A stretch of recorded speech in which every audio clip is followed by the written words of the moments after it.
না, ওই মেয়েটার মুখের উপরে এরকম সব ক্যামেরা গুলা প্রায় 60,000 কেস হয়েছে লাস্ট 5 বছর আমার দেশে। 5 বছর 6 বছরের একটা বাচ্চাকে যদি জিজ্ঞেস করেন, ও কিন্তু জানে না what is rape, what is bad touch. কিন্তু তারা চায় আমাদের দেশে বিগত কয়েক বছরে যত রকমের রেপ কেস ফাইল হয়েছে, যেগুলার বিচার হয়েছে বা হয় নাই, এগুলা যাতে বিচার হয়। এবং দেখেন, ইন্ডিয়ার মতো একটা দেশে একটা রেপ কেস নিয়ে ডাক্তারদের থেকে শুরু হলো আন্দোলন, দেখেন সবার আন্দোলন।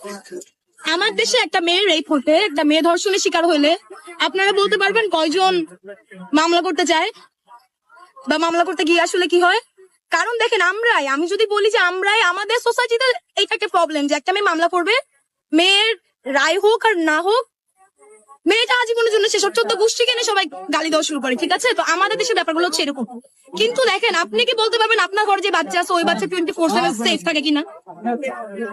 আমরা তো আর প্রাণী বলতে শুধু ঘরে বসে থাকার মতো না, আমাদের তো বের হইতে হয়, আমাদের